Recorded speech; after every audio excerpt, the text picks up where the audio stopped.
Hello, everyone. I just gave you a great millennial pause, which I found out is a thing. Oh, the fun of having a younger generation come up behind you. It's learning everything that you do is considered old now. It's fun. Most of my clients are older than me, so I know you guys can relate to that. So, anywho, welcome back to Living in the Pacific Northwest with Hal Byrd.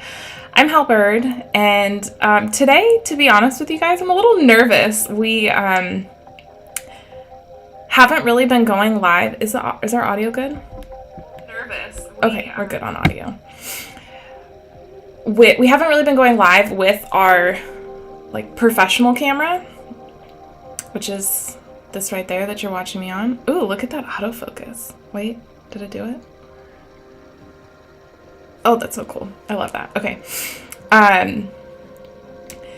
And we just had such problems with it the last time, and so I'm pretty okay with tech, and I thought we got it figured out, but I don't know. It makes me nervous. So, especially when you're live, there's no mistakes. You guys are listening to me all the way through, no editing. And so I'm a little nervous, but I'm excited. Hopefully this setup works really well, that the audio is coming through, that the audio and the video are on track together. They're synced. It's not like a bad foreign movie. I hope. So give me some feedback in the comments. Let me know if things are looking good for you as well. Today we're going to be talking about some of the port projects that are going on in the Southwest Washington area. And I guess I should introduce myself before we do that and have a couple updates for you guys on what's going on. So we will be getting to the main event, but might take us a little while to get there. So bear with me. You guys can as always, drop questions as they come up. If you have any questions or comments, or if you just want to say, hey, your channel is really helpful and informative. That's the most feedback that I get. Or your channel stinks. Or your channel stinks if you hate my channel and you're here hate watching me. You can leave a comment too. Comments really help us out on this channel. Subscribe, that would be great. Like the video, that's always great. But comments are super, super helpful for the algorithm to put this in front of more people. So, okay, updates. My mind just went blank. Oh, intro. I already said I'm Hal Byrd. I'm a licensed realtor in Oregon and Washington, primarily focusing on Clark County, which is what I would consider to be the main area of Southwest Washington. And smells great to me. Thanks, Ken. This is held for review. Jarrett's comment is held for review. It's asking me if I want to show your comment or hide it. Show. I'll show you. Why is it held for review? I don't know. I guess because it could be offensive? Oh, Lord. I don't know. Okay. It's never done that. Only you, my love. Only you have ever gotten a comment held by YouTube on my live stream. Okay, all in good fun. And thank you for the likes and for the comments. Really helps out. So that's me. I'm a certified relocation specialist. I help people move to and within the Portland metro area and have a really strong bias towards Southwest Washington because I was in your shoes if you're watching this and you're relocating, where my husband and I got to a point in life where we decided we wanted to move out of California, and we could really go anywhere. So we looked at Tennessee for a minute, we looked at Texas, we talked about South Dakota, Nevada, Panama, out of the country, like a few places out of the country, and talked about RVing full time. Like we went through pretty much every area of the country. Talked about going back to Georgia, where he lived for a good while. So there was the process that you are going through. We've been there in terms of deciding where you want to move and then figuring out how to even make that happen with jobs and logistics and timing and all of those things. So that's why I'm here on YouTube, to help those people. Obviously, I help my local market. I have tons of great local clients and friends. But here on YouTube specifically, I really like to focus on relocation because it's such a difficult and expensive thing to do. And so you want to make sure that you do it right, and you want to make sure you have the right help along the way. So all my contact information is right here at the bottom. You can text me, call me, email, reach out on my website. There's tons of ways to get in contact with me. Instagram direct message, that's very popular. However you're comfortable, I'm happy to help you that way. Okay, so I do want to also tease in the update section a video that we have coming. So last month we put out a video that is titled 8 Reasons Not to Move to Vancouver.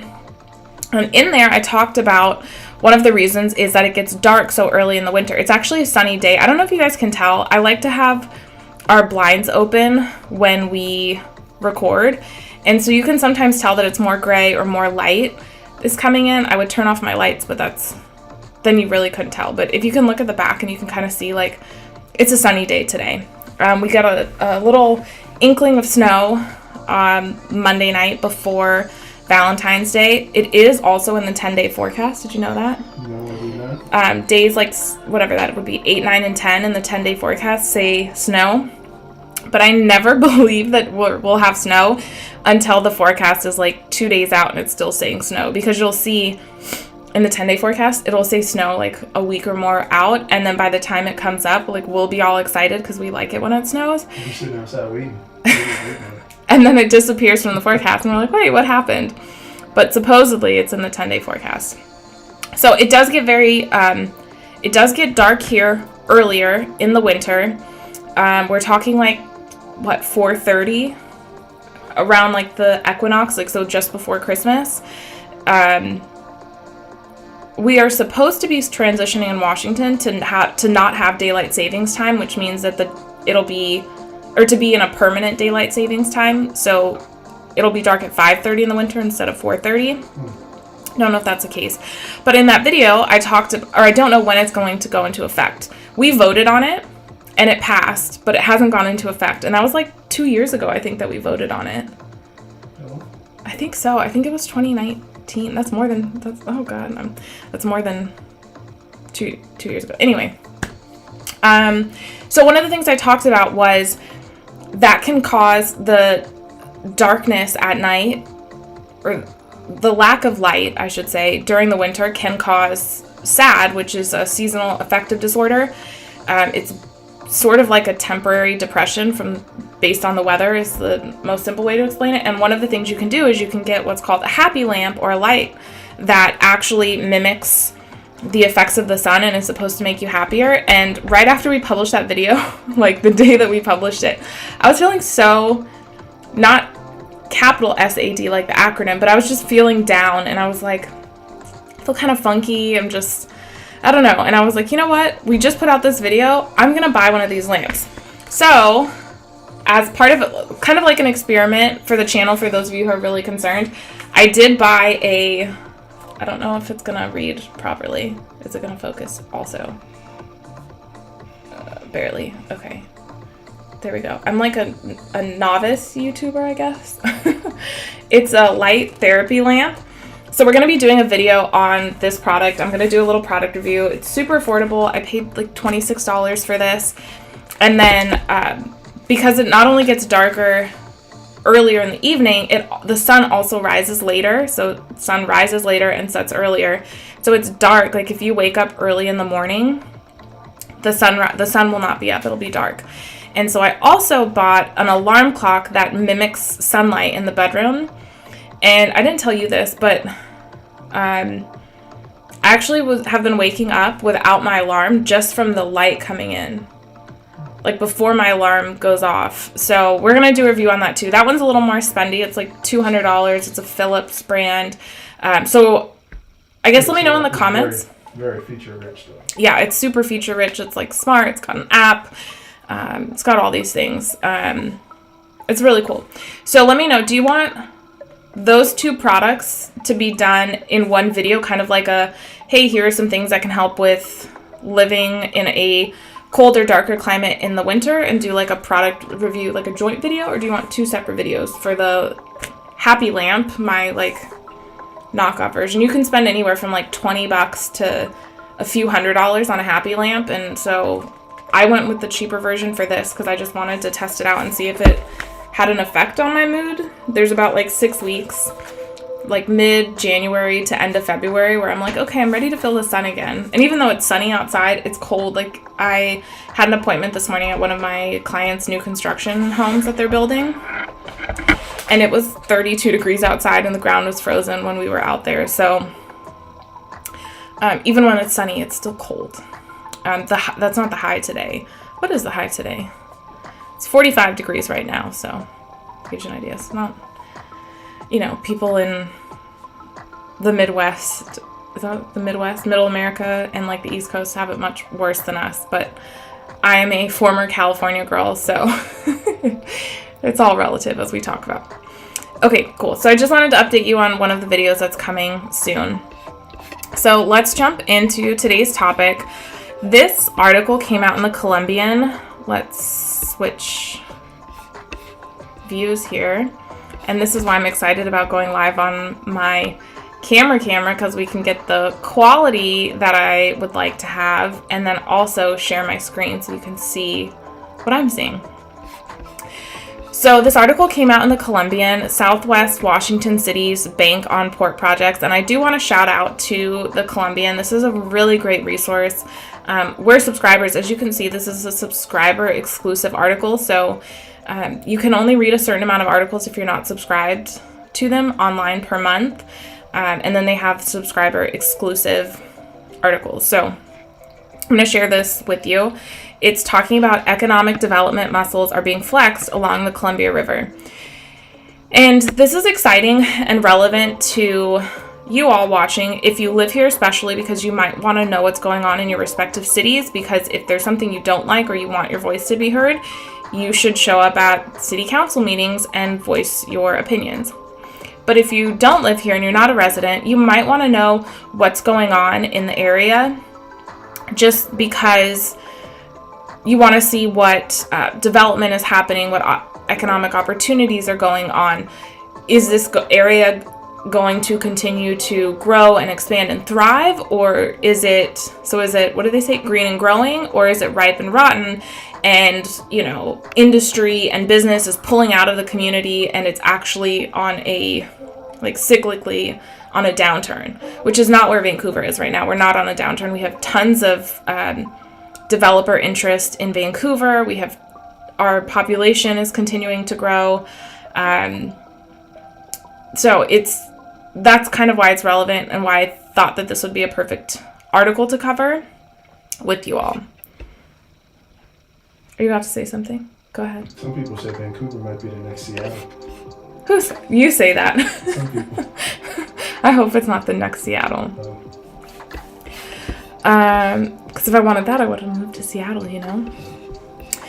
Okay, so this is a photo of the Camas-Washougal port and what the development is planned there, if you will.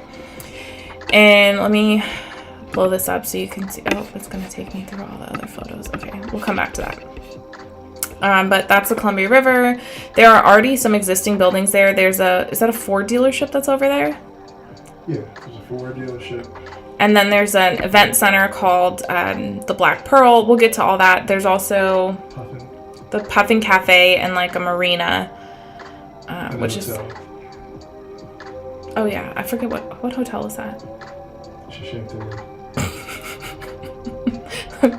Is it a Best Western? I don't know. We'll tell you guys. Okay. So, up and down the Columbia River, Southwest Washington's port districts are flexing their economic development muscles, and each port has different projects going on. So, the Port of Vancouver, you guys might know this as the new Vancouver waterfront if you've visited, and you can see on a map, you have in the very southwest section of Vancouver, just north of Portland, off the I-5 bridge that's on the west side of town, you've got a new development. I should have pulled up a picture of what it looks like right now. You guys will see a glimpse of it in one of the things I have pulled up. So right there, west of I-5, It's a huge redevelopment project. It was largely unused industrial space for a long time, and some developers have come in and put in about half a dozen wine tasting rooms. If you've watched my video about the best waterfront dining in Vancouver, we released that video last month also. 2 of the restaurants that are featured in that video are actually at the new Vancouver waterfront. The waterfront is just south of downtown Vancouver. So if you haven't visited in the last couple years, but maybe you've been here a while ago, if you ever passed Esther Short Park, which I consider our Central Park, although there is technically a Central Park in Vancouver that, in my opinion, isn't, I mean, Esther Short isn't central either, but I mean central more so as like a hub rather than geographically central. It's really close to there. Like, you could walk from Esther Short Park to the new waterfront, and there's been tons of apartment buildings specifically that have been put in, so lots of new residents. And then there is a luxury condo high-rise that has been developed. There's tons of restaurants, new restaurants that are coming in. Like 13 Coins just opened maybe a month or 2 ago. I think that's the newest one. And then there's another restaurant that's opening as well. So lots of restaurants. It's great to walk, and it's definitely an attraction place to go. It's where people go to hang out. There's concerts in the park in the summer. So it's a really cool place in Vancouver. So there was previously, if you can see in the article here, where did they mention it? The Red Lion Hotel at the Quay, and there was actually a fire. Was that last year? Mm-hmm. There was the day it was Margarita Day. We walked over across a bridge. I'm pretty sure there was a fire.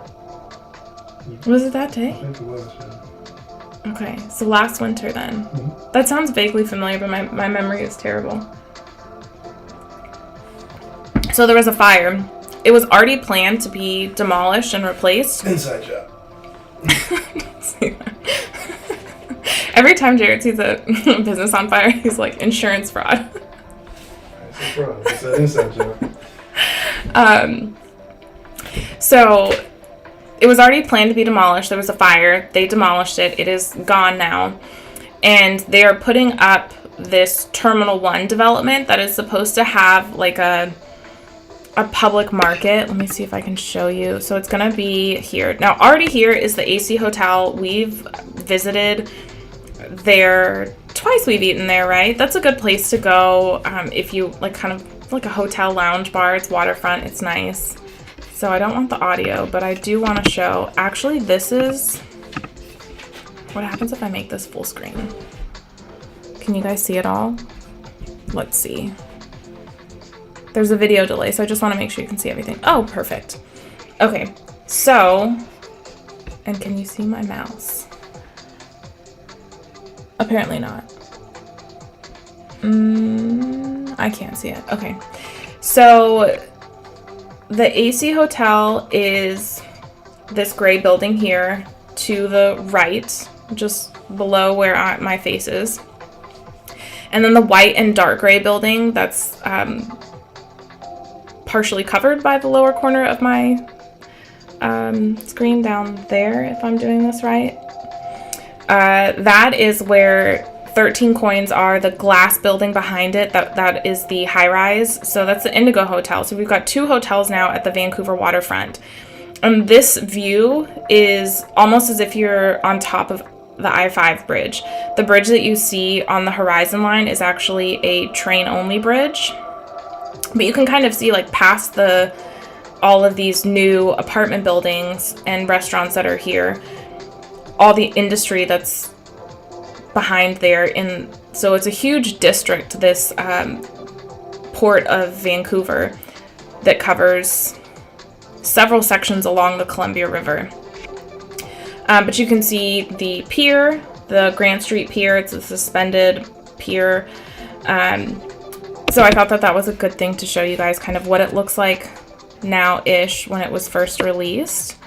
And then this is really good footage of what it looks like. And then this is what they're planning on doing. So that hotel is already there, and then Terminal 1 is going to be coming. So it's got this whole walking area that you can see, and there you can see it says Terminal 1. This is where the Red Lion used to be and what they're going to replace it with. So they're building that out over the river, actually. They're building it, no, not over the river. It's going to be between that street. Well, and they will have a marina, it looks like, from everything I can tell. If you guys want this video, I can link it below. So see, it's not, oh, maybe it is slightly over the river. You might be right. Because the stones are the bank of the river. So it's jutting out pretty far over the river. So we'll skip the announcement stuff. But this gives you an idea of what the plans are for it to look like. And they've done a really good job with the Vancouver waterfront in terms of execution, that I'm pretty confident this will be true to what they're going to do. This video is on Greenworks PC's Vimeo account, if you guys want to take a look at it. I'll also post a link below. The other section that they're developing is, scroll down. So downstream in the port's industrial area, they are rehabbing berth 17. This isn't as exciting because everyday citizens aren't really going to use it. But so downstream, the reason you might know where this is going to be is that off of Lower River, such a weird street name to me, Old Lower River Road, there's a transfer center, which is a dump. So if you move here and you're like, I need to take some of my stuff to the dump, look for the transfer centers. There's one here in the port area, kind of going towards Vancouver Lake, past downtown, and then there's one off 117th in like the Orchards area. So I kind of wanted to show you where the new development is. So it's in this Terminal 5 section, which apparently the Clark County Jail is over there. I did not know that. And you can kind of see just different sections. This is from portvanusa.com. And there you can see, oh, here's Terminal 1. So if you look, you can see I-5 on the very right. And then Terminal 1, what section that's, why can't I think of the word? The section of the Vancouver waterfront that is Terminal 1. Because Terminal 1 is not all of the new waterfront. So that's kind of the update on Vancouver. The Vancouver waterfront area is about 2/3 complete now. They're also building a senior facility there. So it's going to be a really nice hub. It's kind of going to be like the most urban section of Vancouver, but in a very sexy, modern way that brings in a lot of visitors.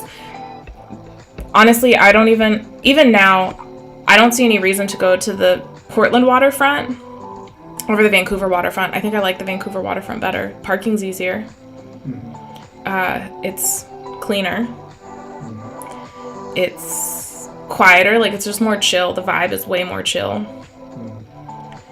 Although they do have the cherry blossom trees there, which are nice. Okay, so moving on to the Port of Ridgefield. Right now, a top priority for the Port of Ridgefield is its new waterfront park, which they're developing with the city. They're also planning on designating 8 acres that was formerly industrial land for public and recreational use. And then the other section is going to be zoned mixed use. So we might see restaurants, office, and residential in the Ridgefield. My words are not working today. In the Ridgefield waterfront area. One of those sections is here. This former industrial area along Lake River and Cardi Lake shoreline. So I wanted to show you where Lake River is. At the very bottom where that red line starts, that is actually the northmost part of Vancouver Lake. And then the river that you see with the dotted line through it is the Columbia River. After the Columbia River passes south and kind of bisects, is that the word I'm looking for? Bisects Oregon and Washington, and then Vancouver and Portland. Once it gets to the end of Vancouver, it joins with the Willamette River and turns north. and then it turns west again and flows out to the ocean. So this is kind of like a little inlet river. It's called Lake River, that starts from Vancouver Lake and then joins up with the Columbia River. It's about 11 miles long, and there's several places that you can actually get onto Lake River. This says 8.5 mile stretch, but I've also seen places that say 11 miles, so I don't know, take it with a grain of salt, whatever, whichever number you like better. So you can access this from the Philida boat launch. You can access it through Vancouver Lake, and then you can also access it from Ridgefield, but it's a great place for paddling. So I actually found this Lewis River and Vancouver Lake water trail paddling guide for people who are kayaking. And so they mention on, what is that page? Here we go.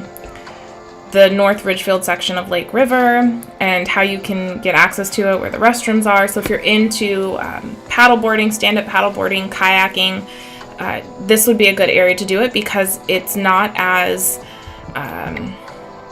trafficked by boats as the Columbia River. The Columbia River is extremely dangerous in the sense that the currents and the tides are very strong.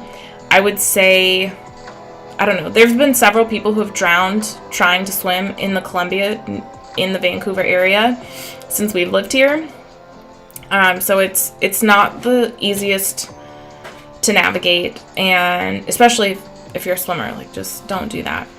But there's a lot of boats, like big industrial boats. There's like shipping containers and crates, and what are those boats called? The big ones with the shipping containers. I don't know. Large vessels on the Columbia River. So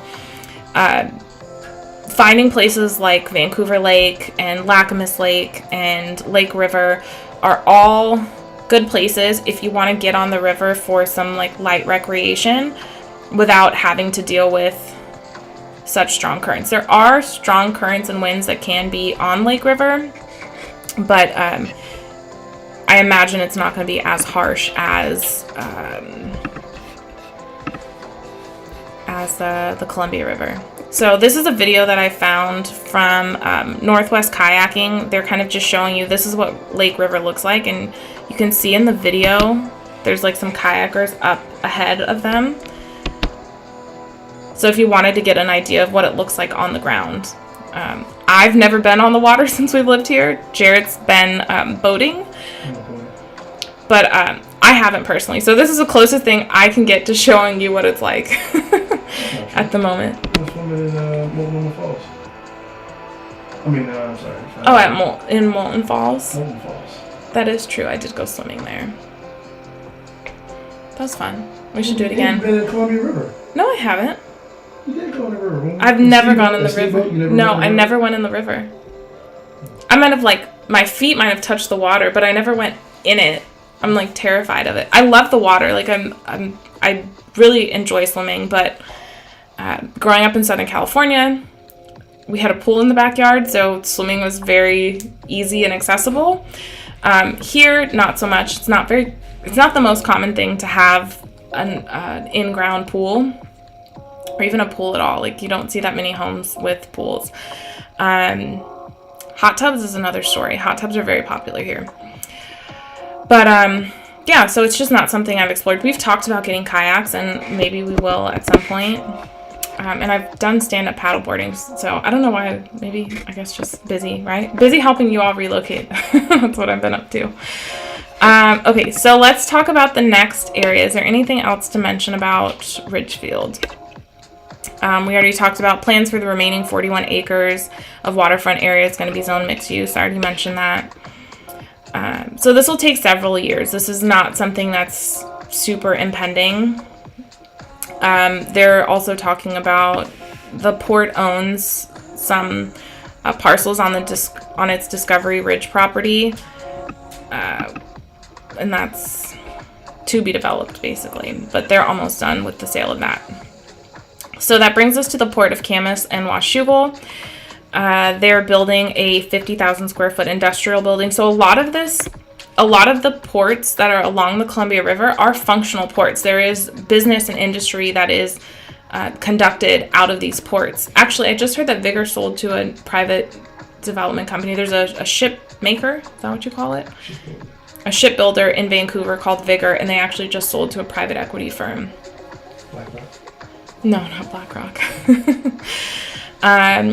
So you can see the building's already 80% leased. The last building was fully leased before it was even completed, so it's a very popular area. One of the things I didn't mention at the Vancouver waterfront is that Zoom Info, which is, if you've seen our videos about major employers in Vancouver, Zoom Info is one of the larger employers in Vancouver. And they're building a new office in Terminal 1 also that they're going to move into in 2025. So businesses are moving offices. There's just, there's movement and buzz and exciting things happening in Vancouver. The Port of Camas-Washougal is exciting too, because if you live in Camas and you want to kind of have a night out, the best place to really do it, there's Roots on 192nd. But a lot of the stuff, and there's nice restaurants in downtown Camas, but it's a totally different vibe to the Vancouver waterfront. So I'm excited about the Camas-Washougal port because their waterfront development is going to bring, I think, a whole new flavor to Camas. Because at the very south part of 192nd and Highway 14, you've got the Columbia Palisades development, which is really exciting. Then you also have the Vancouver Innovation Center that's going to be on the east side of Vancouver being developed. And so I think that having those three anchor points of places to go out is going to be a really cool development for the east side. Like the Vancouver waterfront for the west side of town is huge. It's a huge attraction. It's bringing in a lot of visitors and revenue for the city. And now we're going to have that Vancouver Innovation Center, which is in Vancouver, in southeast Vancouver, and then Columbia Palisades, which is kind of split between Vancouver and Camas, and then Camas is going to have this new waterfront. So I'm really excited about it. So they're talking a lot about the industrial side of things and how many jobs are going to be created. It says 80 jobs immediately and as many as 100 as its tenants grow. It doesn't seem like that many jobs to me. Maybe it's because there's like smaller businesses. They talked about breweries are going to be there, a van conversion company, and then a company that makes carbon fiber parts for the aerospace industry. And then you can see the port's own 15-acre mixed-use waterfront development is set to begin construction later this year. Infrastructure is expected to be put in place first. So let me show you what that looks like. What's already there that we talked about is, let me reload this page so you can see the little video. There we go. This is the Black Pearl. This is an event space that's, it's been there for a couple years now, like pre-COVID, right? Yeah, so at least since 2019, maybe 2018 it was opening. And then you can see from the video, that's the marina that we were talking about and whatever mystery hotel that is next to it that I've never paid attention to because I don't stay at hotels here, so don't really pay a ton of attention to the hotels. Except for the new Illinois hotel. Oh, we are going to stay at Illinois when they open that hotel. And we talked about staying at the AC hotel as like a staycation just to experience it. We're going to stay at the lodge. Oh, at Skamania Lodge. But that's not here. That's not like in town. And it's not like a chain, like a regular, I don't know, Embassy Suites, Best Western, whatever hotel. There's tons of hotels. I'm actually surprised by how many hotels there are in Vancouver. Any comments or questions? What do you guys think about this topic? I would love to see some more comments and chat with you guys. That's my favorite part about going live. Okay, so this is the Black Pearl. You guys have seen that video. This is also showing you, so the Black Pearl is on the left side of the screen. It's actually not shown, like you can't see it here, but this is one of the examples of what they're developing. It's very similar, in my opinion, to the Vancouver waterfront because the Vancouver waterfront layout, it has on the, we'll say on the left side of the screen, which is the west side geographically, this like sweeping street that goes straight. There's like a little central square, and then as you continue down the street, there's a roundabout on the east side or the right side, and then a street that goes out. And that's the exact same layout as the Vancouver waterfront. So I thought that was kind of interesting. This property seems to be leaving, or this development seems to be leaving more space between the developments and the river. And I think that'll create more public space. Like if you look in the middle, it bothers me that you can't see my cursor. If you look in the middle where it's still highlighted, there's like these, they almost look like shelters, like rain shelters and picnic tables and stuff. So I think they might have more public space. Like the Vancouver waterfront does have a lot of public space and areas to walk, but not as many to sit along the pathway. There's there's benches and stuff like that, but I don't know. It seems like this is going to be a little bit more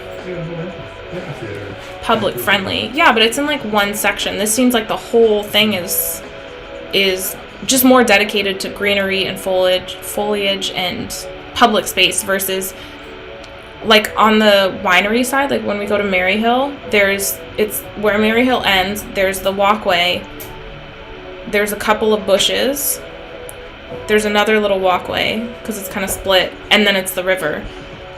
There's not really much like hanging space. It's just like a walkway. Yeah, that's fair. So here's what's happening. This is at Parker's Landing Waterfront. I guess that's what it's going to be called. You can see phase 1, and actually there's a photo. Where did the photo go? Did I lose the photo? I might have lost it in my... I think it was from the Black Pearl. Oh yeah, if you see over here where this is all green and the trees are for the Black Pearl, it doesn't look like that anymore. There's been so much progress on this property since then. So you can see Killian Pacific 9-BART construction currently underway. Pre-leasing begins summer of 2022, which would have been last year. Haven't heard anything on that.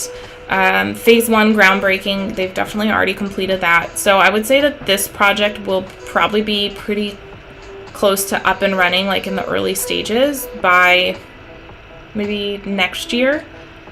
They seem pretty close to finishing all those, I guess they're apartments that are going to be over there. There's a lot of progress. If you drive by on Highway 14, you can't miss it. And there's tons and tons of buildings that they're developing. So I think it's actually going to be, I should have double checked that before I went live, but I think it's going to be slightly larger than the Vancouver waterfront itself. Even though the streets look smaller, it's hard to tell. So this is just another rendering where you can see the existing marina that's there. That's over by where the Puffin Cafe is. And then it's kind of like a boat dock marina. And then the Black Pearl is above that. So all of this development is happening east of it. And then if you see that road that is behind development, that's Highway 14. So you can take this. Highway 14 runs from downtown Vancouver all the way through the gorge, past White Salmon, past Bingen. Where does it curve? Like towards Tri-Cities, it curves. Where does it continue? We've never made it that far. If you watched our video going to Leavenworth last year, we showed you the drive out there in the winter, which is absolutely gorgeous. Okay, so back to the article. That's the Camas-Washougal port. And then the Port of Woodland is developing some more commercial buildings. Not so exciting there. I don't see as much mixed use stuff coming out. This is more industrial, on the industrial side. So that's what I wanted to talk to you guys about, some of the port projects that are going on. And I think the most exciting, in my opinion, is the Camas-Washougal port, and then what they're finishing up with Vancouver. And I'm really interested to see what Ridgefield does, because it's not as far along and in the works. We just don't have as much information about it yet. But I could see it being something that's really exciting, especially because in the downtown Ridgefield area, it's very historic and small town and quaint. Like I think that the city of Vancouver's downtown is really small and quaint, but we have a lot more high rises, at least for Southwest Washington. The building height restriction, I think, is, you know it better than I do, Jared. What is it? 5+2? So it's like 5. 7 stories. So 7 stories is the max. Although I think there are some exceptions that have been built. There may be built prior to that coding being into effect. But Ridgefield is like, the downtown Ridgefield area is like a small town. And it's super cute. I really like it there. So if they could develop that into something interesting while preserving the character that it has right now, I could see that as being something really cool for Ridgefield, which is still super fast growing city in Washington. There are thousands of homes being built. It's a great area to look if you are interested in new construction. I really recommend Ridgefield. The schools have, from what I've heard, good feedback. I'm very limited on what I can say about schools, but you can always check public sites like Great Schools and niche.com and talk to locals and visit the schools when you're here. So if there are no other comments or questions, I'm going to wrap this up. We've been live for quite some time, and I just appreciate you guys joining me. Like this video if you got any value out of it, if you found it to be of any interest. I would love to get your feedback and hear from you. Also, if you are considering moving to or within the Portland metro area, my Zoom calendar is available to you below. There's a link. You can schedule a Zoom with me, and we can chat. You can also reach out to me, text, email, Instagram, call, whatever way is easiest for you. I do my best to get back to you guys within 24 hours, if not same day. That's not always possible, but it's really important to me to connect with you all. Thank you guys for the likes. Make sure you're subscribed. My pleasure, Ken. I hope you enjoyed this. He said thank you for the information. So yeah, you can schedule Zoom with me, reach out to me, whether you're needing to move really quickly. I have clients who reach out to me and they say that they need to find a property like immediately. And then I have other people who reach out to me that say, we're looking later this year. And I have future potential clients that have reached out going out, 2-3+ years. So wherever you're at, I'm happy to talk to you and be a resource, and, in a very casual, no pressure kind of way. Hi, Barbara. How are you? Oh, that's so sweet. She says, thanks, Hal. Always looking forward to your videos. Thank you so much. I hope you guys are enjoying Ridgefield. And I would love to see you guys when you guys are up here next. So let me know when you're going to be in town. We'll get together. Okay, it's always fun to see past clients on my live streams. I'm like, you guys still watch me? That's so sweet. So, but hopefully I'm always bringing you guys, useful information is my goal. So, all right, I will hop off now, and I will catch you guys next time. Ciao.